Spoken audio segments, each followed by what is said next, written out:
20 years बाकी है अभी, पता चला 20 मिनट्स बाद हार्ट अटैक हो गई। कैसे हो जाएगा हार्ट अटैक? आपको याद है एक पर्दा आपने बताया था हमने, ब्लॉकेज के ऊपर एक मेम्ब्रेन होता है, वो मेम्ब्रेन बर्स्ट कर जाता है। This is what heart attack is. देखिए आपको समझ आता है कि नहीं? ये 20% ब्लॉकेज है, दिख रहा है मेम्ब्रेन ब्लॉकेज के ऊपर। ये 40% ब्लॉकेज है, मेम्ब्रेन यहाँ पे है अभी। ये 60% 70% ब्लॉकेज है, मेम्ब्रेन अभी भी है।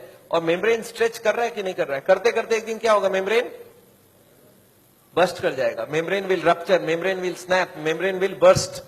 और जैसे ही मेम्ब्रेन बर्स्ट करेगा क्या होगा, यहां से केमिकल यहाँ आएगी और यहाँ पे खून जा रहा है, इस खून में क्या होगा, ब्लड केमिकल मिलेगा और केमिकल मिलते ही ब्लॉकेज हो जाएगी 100%। This is called heart attack. 100% blockage कितने देर में बना? 5 मिनट में। 0 से 80 आने लगा था 40 साल और 80 से 100 आने में 5 मिनट्स, 2 मिनट्स। अब एक बात बताइए, हार्ट अटैक को रोकना कैसे है? आपका दिमाग क्या बोल सकता है? मैं आपको समझाता हूं। एक एग्जांपल सोच लीजिए। एक नोट का गड्डी है, नोट का गड्डी समझते हैं? नोट के गड्डी में रबर बैंड लगा है, मैं हर दिन उसमें नोट घुसाए जा रहा हूं और जब रबर बैंड टाइट हो गई तो आपको मैंने पूछा क्या करूं कि रबर बैंड ना फट जाए, तो आप क्या जवाब देंगे हमको? नोट घुसाओ मत। आप ये पूछेंगे सर अभी तक रबर बैंड फट गया क्या? मैं बोला नहीं अभी तक नहीं फटी है। आप बोलिए एक काम करना, कल से नोट घुसाना मत, देखना फटेगा नहीं। ये काम बात ठीक लग रहा है कि नहीं लग रहा है आपको? घुसाना बंद करो। और मैं एक स्टेप और आगे जाता हूं कि कुछ नोट निकाल लो कि रबर बैंड ढीला हो जाए। अब फटने का क्या चांस है? एकदम नहीं है। एंड यही बात मैं हार्ट के पेशेंट को समझाता हूं। मैं बोलता देखो अभी जहां तक चले गए चले गए, अब आप ब्लॉकेज को बढ़ाओगे तो एक ना एक दिन हार्ट अटैक होगा। कब होगा हम नहीं जानते, पर कभी ना कभी हो सकता है। आज 80 है मालूम नहीं, 90 में पर्दा फट जाए। ये पर्दा कब फटेगा हमको नहीं मालूम है। हर आदमी का पर्दा अलग अलग है, हर आदमी की मेम्ब्रेन अलग अलग स्ट्रेंथ की है। अब कब फटेगा नहीं मालूम, पर एक बात पक्का मालूम है कि आज से नोट घुसाना बंद कर दिया तो फटने के चांस कम हो जाएगा। और कुछ नोट निकालना चालू कर दिया तो आपको क्या लगता है, लॉजिकल बात हो रही है कि नहीं? वो जो कारण है ब्लॉकेज का उसको हटाओ और बॉडी में सप्लाई फैट का बंद करो। अब हार्ट अटैक का chance is almost nil, almost nil. और यही बात मैं हार्ट के पेशेंट को समझाता हूं। आपको क्या लगता है, सही हुआ कि नहीं हुआ? कॉमन सेंस के बात यही बोलता है कि नहीं, ब्लॉकेज का कारण को हटाओ और खत्म करो बात। तो ये है हार्ट अटैक रोकने का उपाय। मैंने देखा है बहुत सारे पेशेंट ये करते नहीं है, वो खाना पीना गलत खाते रहते हैं, दवाइयां खाते हैं। कार्डियोलॉजिस्ट को पूछ भी लेते हैं कि डॉक्टर साहब मैं आपसे दवाई ले रहा हूं तो आपके अंडर में हो गया ना? डॉक्टर बोलता है हाँ मेरे अंडर में हो। बोलता है डॉक्टर साहब कभी हार्ट अटैक हो जाए तो आप कहां मिलोगे?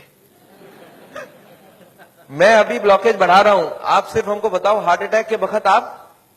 अच्छा कार्डियोलॉजी भी बड़ा खुश रहता है, बोलता है मेरा मोबाइल नंबर रखना, जब भी हार्ट अटैक हो मुझे इन्फॉर्म करना और मैं आपको बताऊंगा कहां पहुंचना है और मैं भी वहीं पहुंचूंगा, फिर आपको बचाने की पूरी कोशिश करूंगा। पर हार्ट अटैक के बाद, हार्ट अटैक के पहले करने का कुछ जरूरत? आपको क्या लगता है, सही बात हो रहा है गलत हो रहा है? अरे हार्ट अटैक के पहले ही रोक लो ना कि हार्ट अटैक। पर मैंने देखा आजकल ऐसा ही कुछ हो रहा है। Anyway I don't want that. अच्छा एक बात बताइए, ये जो पेशेंट है जिसका ब्लॉकेज बढ़ रहा है, ये सब जानता भी नहीं है क्या क्यों ब्लॉकेज बढ़ रहा है। कार्डियोलॉजिस्ट के पास जाए तो उसको बता देना चाहिए कि नहीं किस लिए ब्लॉकेज हो रहा है। अच्छा अगर हार्ट के हॉस्पिटल में आप चले जाएं तो वो लोग भी यही सब बात करेंगे ना आपसे? क्या लगता है, हाँ या ना? वो लोग क्या बात करेंगे? उनके पास 2 प्लान है, एक है बाईपास सर्जरी और एक है एंजियोप्लास्टी। अच्छा इतनी कॉमन सी बात है ब्लॉकेज का कारण को रोको, वो इसको नहीं बता के बाईपास एंजियोप्लास्टी क्यों बोल रहे हैं? आपको क्या लगता है? आगे पहले कॉमन बात बताओ, फिर तो बाईपास सर्जरी एंजियोप्लास्टी की बात करते हैं। वो लोग चाहते नहीं है ये सब ज्यादा, वो बोलते हैं भाई हमारी बाईपास की काम अच्छी। अच्छा वो लोग कैसे ले जाते होंगे आपको उस तरफ, मैं आपको समझाना चाहता हूं कैसे ये सिस्टम बन गया कि वो बाईपास एंजियोप्लास्टी की तरफ चले जाते आदमी। मैं आपको समझाता हूं। एक आदमी है, ऑर्डिनरी आदमी है, खाने में खूब चर्बी खाता है, उसको क्या मालूम इससे ब्लॉकेज होता है, सिगरेट उगरेट पी रहा है। एक दिन चलते चलते वो देख रहा है जब मैं स्पीड लेता हूं मेरे को यहाँ पे दर्द हो जाती है, फिर मैं रुक जाता हूं दर्द ठीक हो जाती है। कितनी ब्लॉकेज है? 80। चलने में स्पीड लेते ही दर्द हो रहा है, जब वो दादर चढ़ता है, सीढ़ियां चढ़ता है, उसको दर्द होता है। तो कितनी ब्लॉकेज हो गई? 80। अच्छा वो बताएगा क्या किसी को? सोचता है कि अभी तो मैंने फील किया है, अगर घर में जाके बता दूंगा घर वाले परेशान हो जाएंगे। एक तो ऐसे ही वो परेशान है, इतने सारे कॉम्प्लिकेशंस है घर पे, और मैं ये भी बता दूं तो झंझट हो जाएगा। बताता नहीं है। कितने दिन तक नहीं बताता है? 2-4-6 महीने तक वो खींचता रहता है। क्या करता है, जब भी स्पीड लेने का काम होता है बोलता है मैं धीरे धीरे जाऊंगा, आप छोड़ दो, चल जाने दो। जब दादर चढ़ना होता है तो धीरे से चढ़ता है, सामान उठाना होता है नहीं उठाता है। पर धीरे धीरे पता चल जाता है। एक दिन वाइफ बोलती है आप स्पीड में चलिए, पेशेंट बोलता है मेरे से स्पीड नहीं चला जाता। बोला क्यों? बोलता मेरे को यहाँ दर्द होती है। वाइफ बोला आपने कभी बताया नहीं? बोलता नहीं वो तो थोड़े दिन से हो रहा है ना, कुछ दिनों से। वाइफ अब छोड़ देगी वाइफ या नहीं छोड़ेगी? वाइफ बोलती है चलो कल डॉक्टर के पास जाएंगे। तो लोकल कार्डियोलॉजिस्ट के पास पहुंच गए। अच्छा, लोकल कार्डियोलॉजिस्ट को जाके बता दिया कि डॉक्टर साहब जब मैं स्पीड लेता हूं तो यहाँ पे छाती में दर्द हो जाता है, फिर रुकता हूं ठीक हो जाता है। अच्छा, उनको कुछ आइडिया लग जाएगा? वो ईसीजी करके देखते हैं, उसमें कुछ नहीं आता है। पेशेंट बोलता है सर ईसीजी में नहीं आएगा, आप चला के ईसीजी लीजिए तब आ जाएगा। उसको मालूम है चलने से दर्द होता है। तो डॉक्टर स्ट्रेस टेस्ट कराता है, उसमें खराबी आ गई। अब इसका मतलब क्या हो गया? हार्ट की बीमारी है या नहीं है? ऑलमोस्ट पक्का हो गया। अब कार्डियोलॉजिस्ट क्या बोलते हैं? बोलते देखो आपको हार्ट की बीमारी हो गई है। पेशेंट घबरा जाता है, बोलते सब क्या करूं? बोलते एक काम करो, मैं एक हॉस्पिटल का नाम लिख के देता हूं, उसमें चले जाओ, और एक कार्डियोलॉजिस्ट का नाम लिख के देता हूं, उसके पास चले जाना, और वहां पे वो जाके एंजियोग्राफी करेंगे, उससे पता चलेगा ब्लॉकेज है या नहीं है, और उसके बाद वो बाईपास सर्जरी, एंजियोप्लास्टी जो भी बोलेंगे वो सब करवा लेना। पेशेंट बोलता है इसका मतलब वो सब करा लो। बोला हाँ जो भी निकलेगा उस हिसाब से करा लेना। पेशेंट बोलता है सर और कोई बात? बोला एक काम कर देना मेरा, उनको बता देना मैंने ही आपको वहां पे भेजा है। अच्छा, इसका भी कुछ फायदा है ना? अच्छा, अब आप कहां चले गए नेक्स्ट डे? पेशेंट पहुंच गया हार्ट के हॉस्पिटल में, कार्डियोलॉजिस्ट को बता दिया कि मैं स्पीड लेता हूं, मेरे को छाती में दर्द होता है। कार्डियोलॉजिस्ट को कुछ समझ आ गया क्या? उनको बहुत अच्छे से समझ आ गया, एक नया पेशेंट आ चुका है। अच्छा, वो बोलते नहीं ऐसा, वो क्या बोलते हैं? वो बोलते हैं मेरे को डाउट है ये ब्लॉकेज है या नहीं है। अच्छा, पेशेंट खुश हो जाता है। पेशेंट बोलता है वो डॉक्टर तो मेरे को डरा ही दिया था, बोलता हार्ट की ब्लॉकेज है, और ये बड़ा डॉक्टर ये बोलता है मेरे को डाउट है। पेशेंट बोलता है मेरे को हार्ट की बीमारी हो ही नहीं सकता। अरे मैं कभी कोई गलत काम किया ही नहीं, सिगरेट तो बहुत लोग पीते, मैं भी पीता हूं, और चर्बी उर्बी तो बहुत लोग खाते, मैं तो थोड़ी बहुत ही खाता हूं। तो पेशेंट क्या सोचता है कि कुछ निकलेगा तो नहीं, डॉक्टर ठीक ही बोल रहा है, कुछ मिलेगा ही नहीं। पेशेंट बोलता है सर कोई उपाय है, पता चल जाए ब्लॉकेज कितना है। कार्डियोलॉजिस्ट बोलते हैं बस एक एंजियोग्राफी कर लेते हैं, आपको देख लेते हैं है या।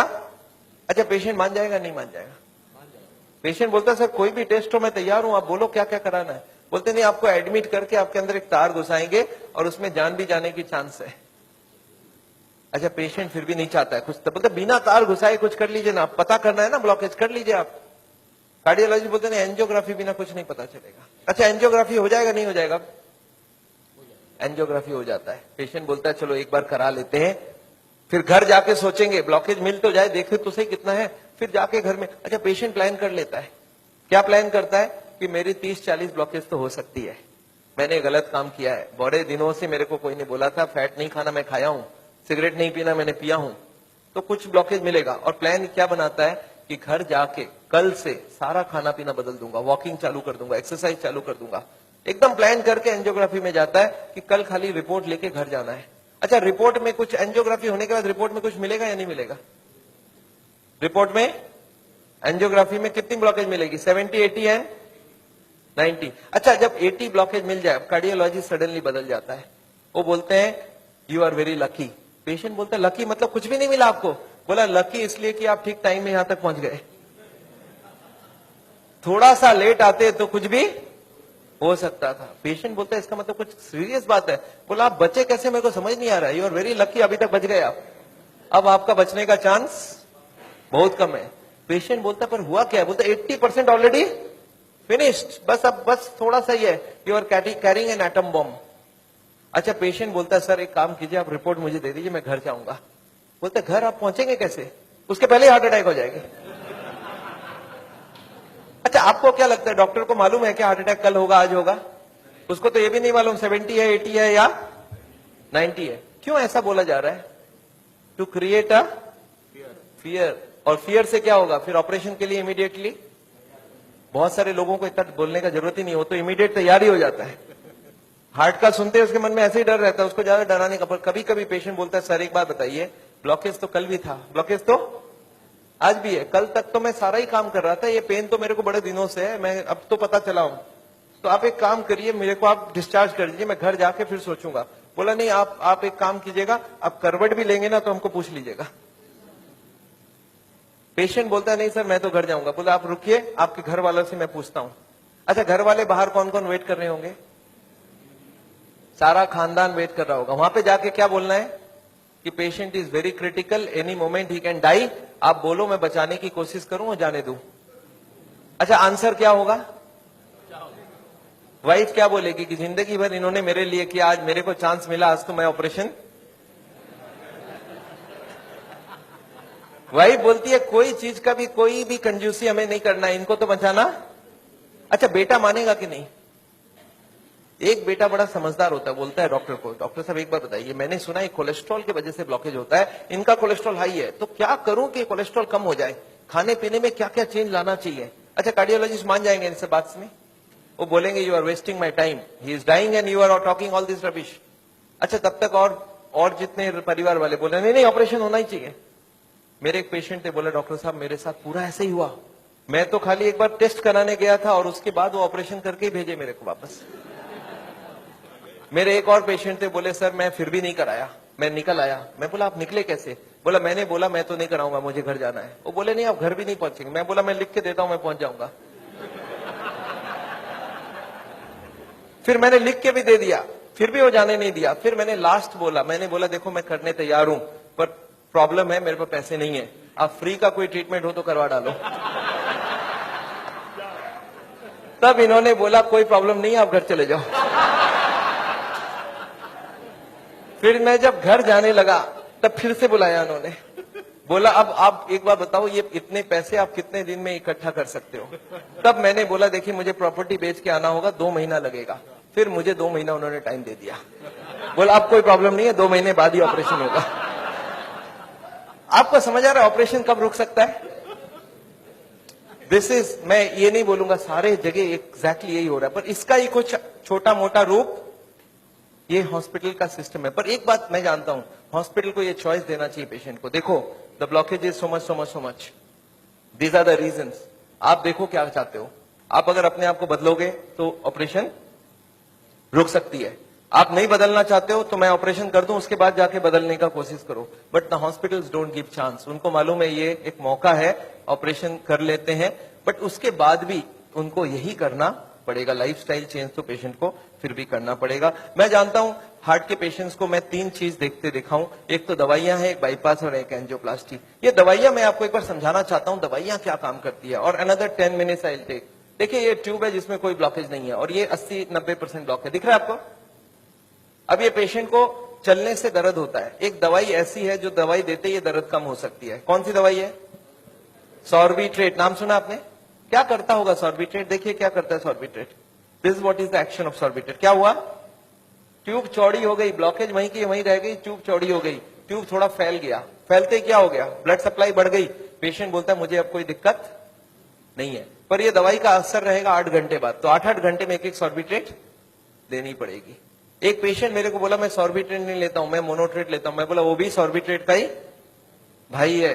तो ये जितने भी सॉर्बिट्रेट है उनका नाम मैं आपको दिखा सकता हूं। These are all kinds of sorbitrate and all, ये सब दवाई हम लोग दे देते हैं। सॉर्बिट्रेट, इस्मो, आइसोडिल, मोनोट्रेट, नाइट्रोफिक्स, एंजिसेड, इम्डूर, वेंजिकॉर, वेसोट्रेट, मोनोट्रेट, सॉर्बिट्रेट, मोनोसॉर्बिट्रेट, नाइट्रोकंटीन, वेसोप्रीन, मोनोस्प्रीन, इस तरह की दवाइयां हम हार्ट के पेशेंट्स को दे देते हैं। एनीवे दवाइयां बहुत सारे तरह की मिलती है। एक होता है हार्ट की ऑक्सीजन की जरूरत को कम कर देता है, इसको बोलते हैं beta blocker, calcium channel blocker, फिर एस इनहिबिटर, ऐसे करके बहुत सारी गोलियां हम लोग हार्ट के पेशेंट्स को दे सकते हैं। I am not going to go into that detail.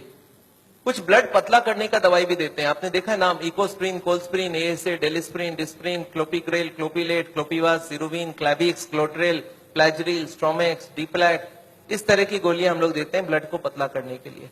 पर ये गोलियां देने से भी पेशेंट ठीक नहीं होता है, तो इसके लिए मैं चाहता हूं वो लाइफस्टाइल चेंज करें, अपनी ब्लॉकेज को कम करें कि उनको देने की जरूरत पड़े ही नहीं। अच्छा, ये गोलियां इतनी खाएगी, इसके साइड इफेक्ट्स होती है क्या? अगर साइड इफेक्ट होती है कॉन्स्टिपेशन, तो कॉन्स्टिपेशन की और गोली दूंगा, और एसिडिटी हो जाए तो एसिडिटी की गोली दूंगा, और नींद ना आए तो नींद की गोली दूंगा। अच्छा बताइए बीमारी ठीक हो रहा है कि नहीं हो रहा है? आई एम नॉट कीन। मैं जानता हूं दवाई आज जरूरत है, पर कल दवाई की जरूरत ना हो उसका बंदोबस्त करना बहुत जरूरी है। इसके बाद चलते हैं, ये एंजियोग्राफी क्या चीज है। हॉस्पिटल में जाते हैं, एंजियोग्राफी करते हैं, और ये एंजियोग्राफी मुझे पसंद क्यों नहीं है मैं आपको बताना चाहता हूं। This is what is the problem with angiography.